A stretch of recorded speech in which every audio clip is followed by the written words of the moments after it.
Bonjour, bonjour, me revoici pour un nouvel update lecture.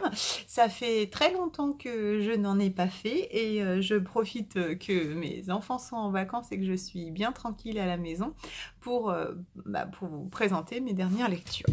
Alors, je vais commencer par vous présenter euh, Pro- euh, Prodigieuse créature de Tracy Chevalier, euh, Miniaturiste de Jessie Burton, La dernière fugitive de Tracy Chevalier et L'insoumise de Jennifer Donnelly. Donc comme vous pouvez le constater, ça sera cette fois-ci un update lecture plutôt tourné vers les romans historiques.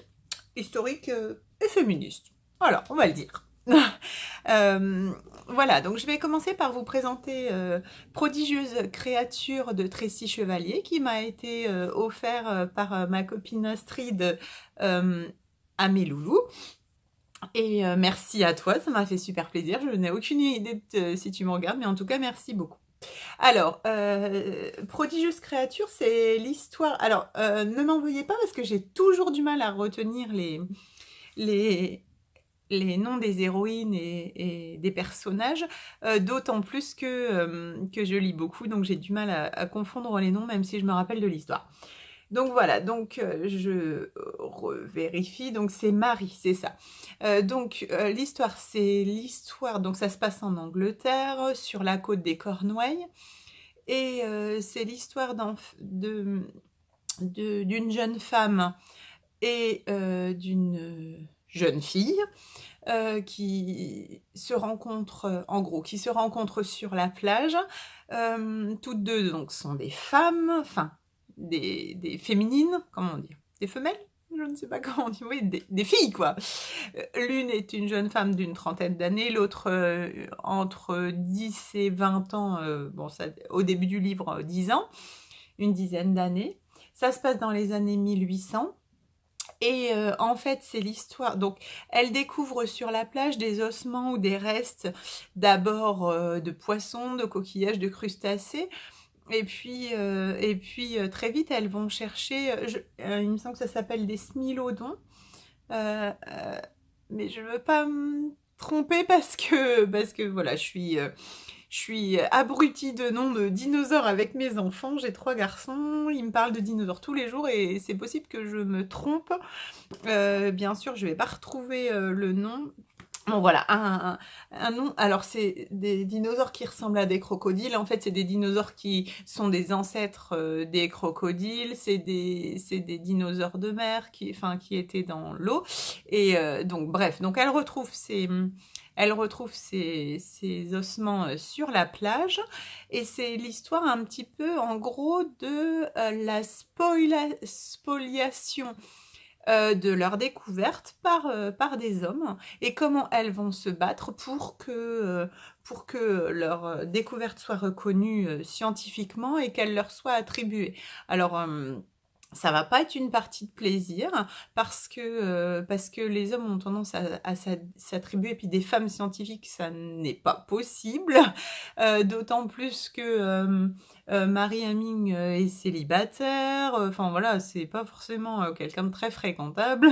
Voilà, donc j'ai trouvé que c'était vraiment un livre très très intéressant parce que c'est vraiment l'idée des femmes scientifiques. Alors scientifiques, elles n'ont pas fait forcément les études pour, mais c'est vraiment comment s'en sortir quand on est une femme en 1800 et qu'on a une visée scientifique. Comment se faire reconnaître et comment obtenir une place dans la société.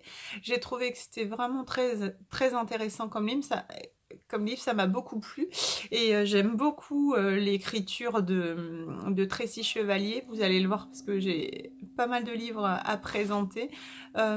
J'essaye petit à petit de lire tout ce qu'elle a écrit parce que je trouve que tous ces livres parlent des femmes et de comment les femmes essayent de s'en sortir dans leur siècle, comment ces femmes sont indépendantes, comment ces femmes sont euh, pas à la mode du siècle, hein, je sais pas forcément le terme, mais elles sont pas, ce sont pas des suiveuses, ce sont pas des femmes qui se conforment,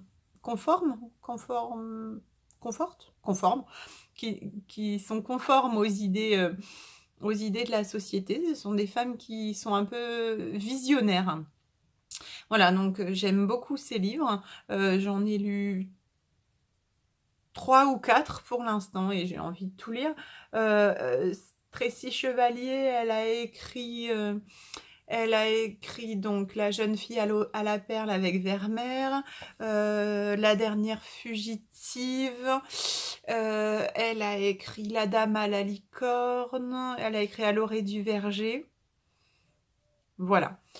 Donc là, c'est Prodigieuse créature. Ah oui, et pour les fans de Jane Austen, il y a un petit clin d'œil à Jane Austen dans ce livre qui est assez sympathique. Voilà, donc un livre vraiment qui m'a beaucoup plu, qui est très intéressant à lire et qui rentre bien dans le cadre du Family Books Challenge. Donc je n'ai pas dit que c'était chez Folio.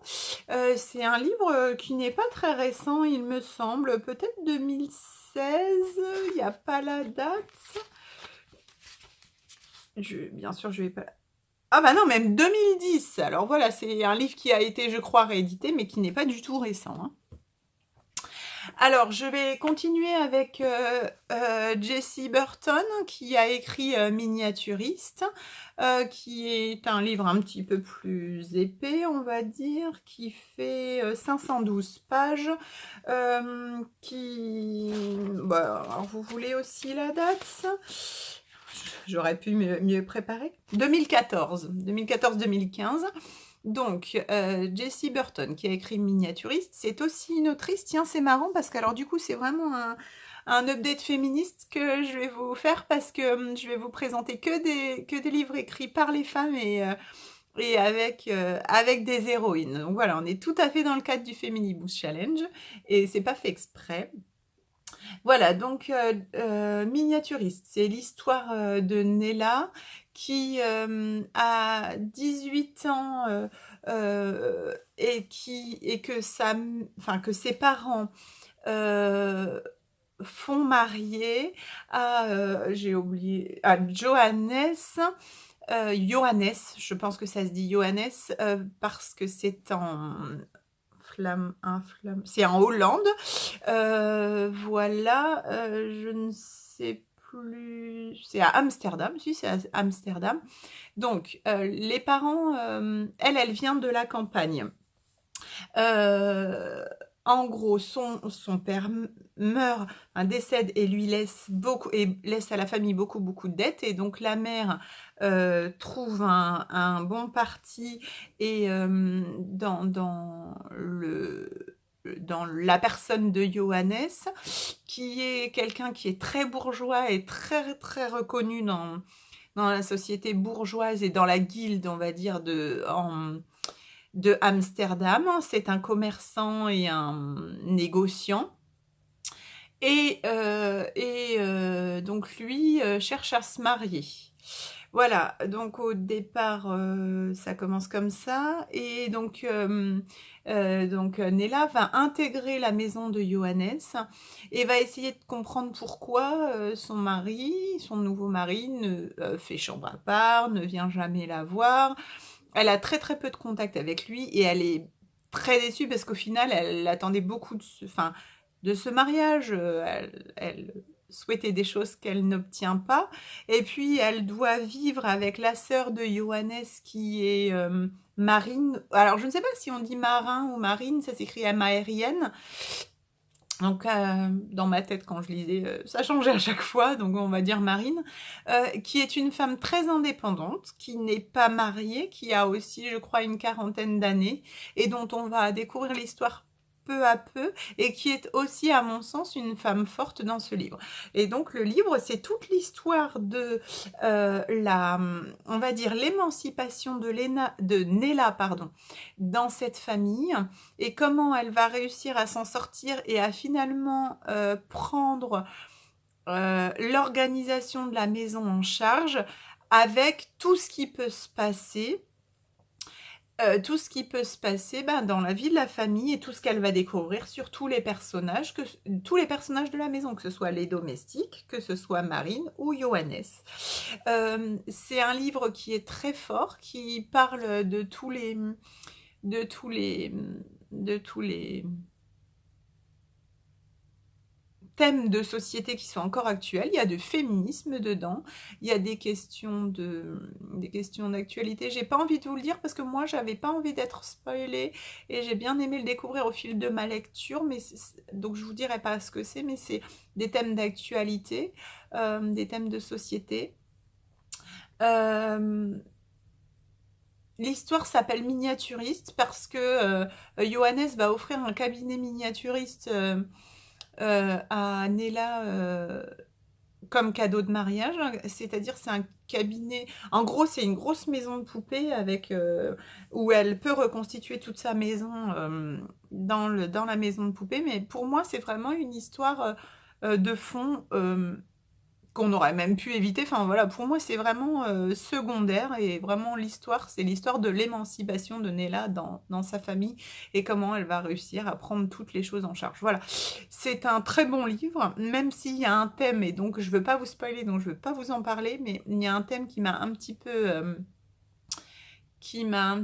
choquée, on va dire, dedans, qui m'a interrogée sur ma lecture. À un moment, Johannes fait quelque chose avec quelqu'un d'autre qui m'interroge énormément. Je me demande pourquoi l'autrice a placé ça, pourquoi il a fait cette chose dans la rue, alors qu'il avait les moyens, puisque c'est un négociant, de le faire ailleurs. Et je pense que c'est pour le bien de l'histoire, parce qu'il fallait que ça continue comme ça. Mais voilà, moi, ça m'a posé question par rapport à la vision de ce thème de société. Vous le comprendrez quand vous le lirez. Et celles qui l'ont lu, n'hésitez pas à venir m'en parler. J'en ai échangé sur Instagram parce que vraiment j'avais besoin d'en parler. Ça m'a un petit peu interpellée. Voilà, donc je continue avec de nouveau Tracy Chevalier, la dernière fugitive. Donc Tracy Chevalier qui... Alors je ne vous les présente pas dans l'ordre chronologique, je ne sais plus. Bah tiens, on va chercher aussi de quelle année il est. 2013 celui-là. Donc c'est l'histoire de Honor qui est Quaker. Quaker, c'est, moi je ne savais pas du tout avant. En gros, c'est une manière de vivre la religion. C'est surtout chez les Anglais et les Anglicans. Euh, c'est un petit peu le même principe que les Mormons, sauf qu'ils ont... Ils n'ont qu'une femme et qu'une famille, mais c'est le principe de se marier entre eux. Mais par contre, d'être très tolérant, et... Enfin, en principe, ça devrait être comme ça. Après, j'ai entendu des choses actuelles. C'est pas forcément tout à fait la réalité. Mais en tout cas, dans ce livre, les principes qui sont guidés par leur groupe de prière, c'est d'être très tolérant et d'aider les autres. Et donc, Honor part d'Angleterre avec sa sœur vers l'Amérique parce que sa sœur doit épouser un autre Quaker. Et quand ils arrivent en Amérique, sa sœur décède juste après la traversée. Et donc, Honor se retrouve... seule sur le territoire et elle va aller dans la famille de son mari, enfin, pardon, dans la famille de celui qui devait épouser sa sœur, sauf que ça se passe pas tout à fait aussi bien que prévu. Elle n'est pas accueillie comme elle le pensait et donc il faut qu'elle se débrouille pour survivre, enfin pour vivre. Et l'histoire, c'est l'histoire du chemin de fer de la route des esclaves. Ça s'appelle chemin de fer, même si c'est pas un vrai chemin de fer. C'est l'histoire de la route des esclaves. C'est comment les esclaves partaient. Alors, il me semble que c'est... Non, c'est l'Ohio. C'est pas l'Oregon, je pense. Bon, bref, j'y connais rien en état. L'Ohio qui est sur la route... de la fuite des esclaves vers le Canada, qui est un pays libre pour les esclaves. Et donc, c'est comment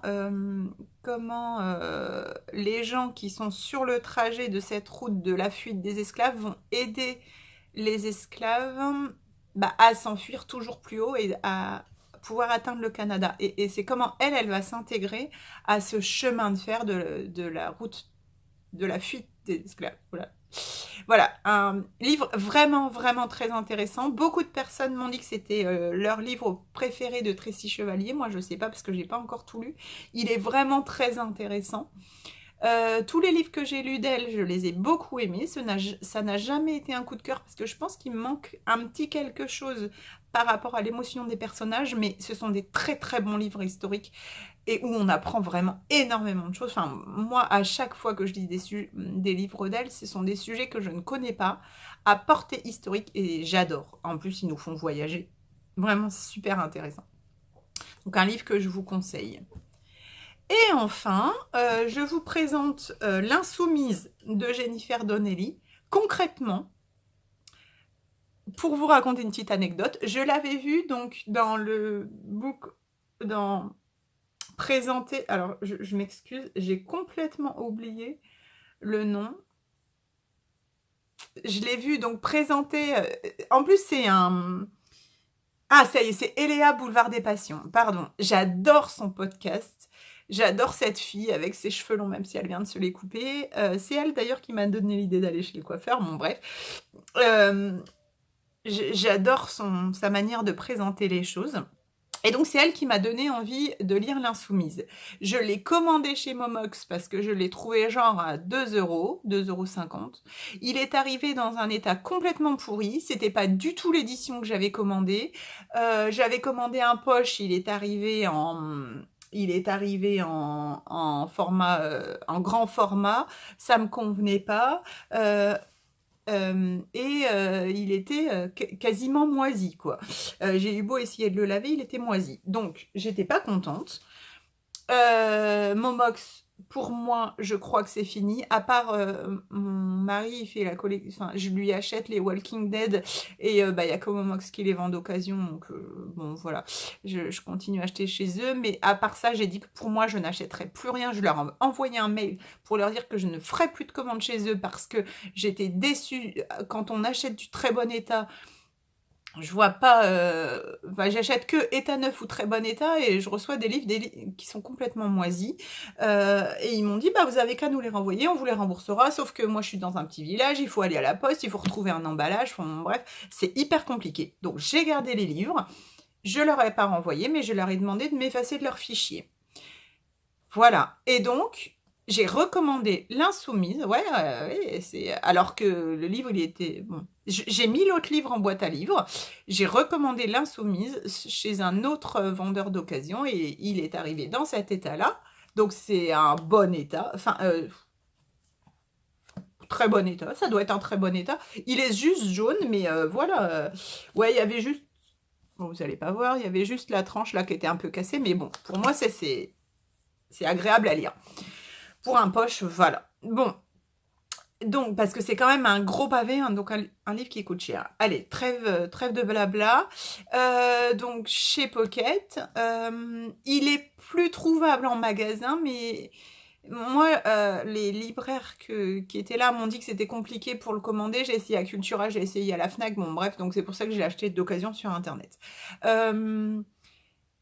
Donc, ça se passe dans le quartier de Whitechapel à la fin du 19e siècle. C'est quasiment au même moment que La dernière fugitive de Tracy Chevalier.